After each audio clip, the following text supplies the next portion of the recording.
From that Old Testament reading, the book of Deuteronomy, a reminder that the Lord your God is the God of all gods. He's the Lord of lords. He's the great God, the mighty God, the awesome God. He has no favorites. He accepts no bribes. He executes justice for orphans, for widows, for anyone in need. He befriends the alien. He feeds them, clothes them, shelters them. He is the God of gods. Greetings, everyone. Very quick observation I'd like to share with you this day. Fairly recently, a couple of months ago, 8 weeks ago, two things happened to me within a 7-day period that I thought were very interesting, unusual, which is why I remember them. I went to visit someone in a hospital that I don't frequent that often, so I didn't know it that well. And as I was walking down a long corridor, behind me I heard some beeps. Beep.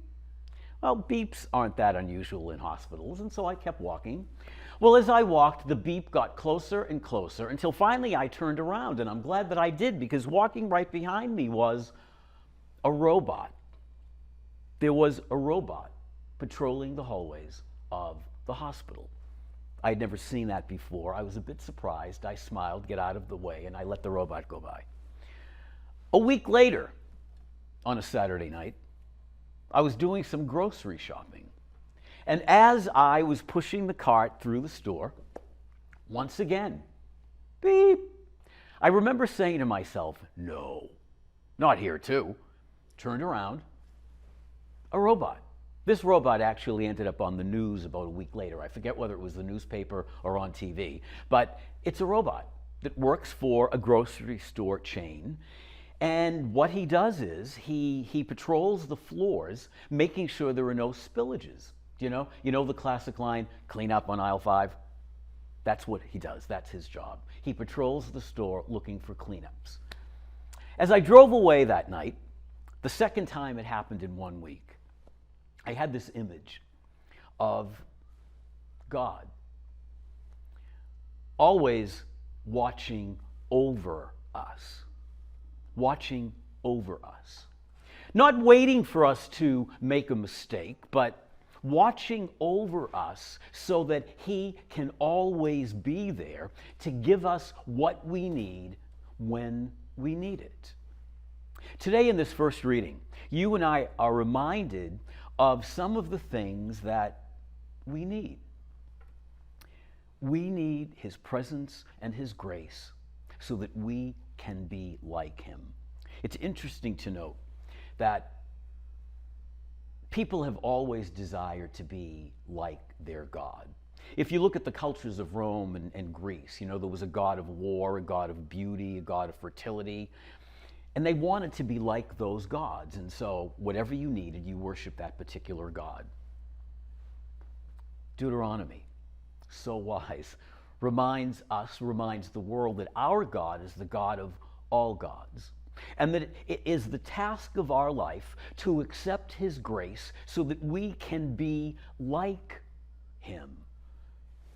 In the gospel, we see Jesus respecting the tradition of the elders, paying the temple tax because that's part of the life of being a member of the temple. He allows Peter to do what Peter is called to do so that the temple can be taken care of. People need to be paid. The rabbi needs to be taken care of so he can take care of his wife and his kids. It was important, and Jesus allowed it to happen. He respected the tradition of His faith, a tradition set down by His Father.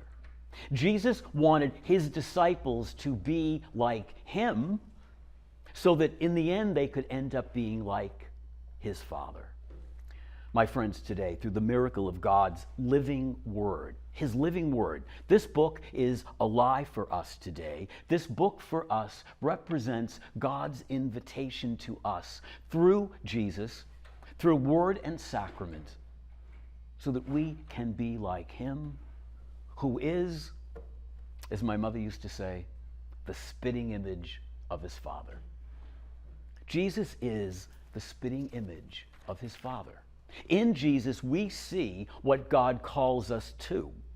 In Jesus, we see the loving, kind, forgiving compassion that is the God of gods, the Lord of lords, the God of all power, the God of all majesty, the God of all awesomeness, a God who has no favorites, a God who takes no bribes, a God who seeks justice, a God who reaches out to the widow and the orphan, a God who befriends aliens, a God who loves everyone.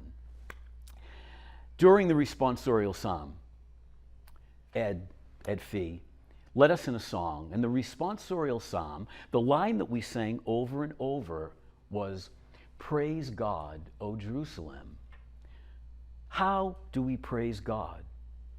One of the best ways we can offer our God praise is to look at his Son so that we can be like him. We praise God when we allow his love, his compassion to be seen in us. My friends, that's our task.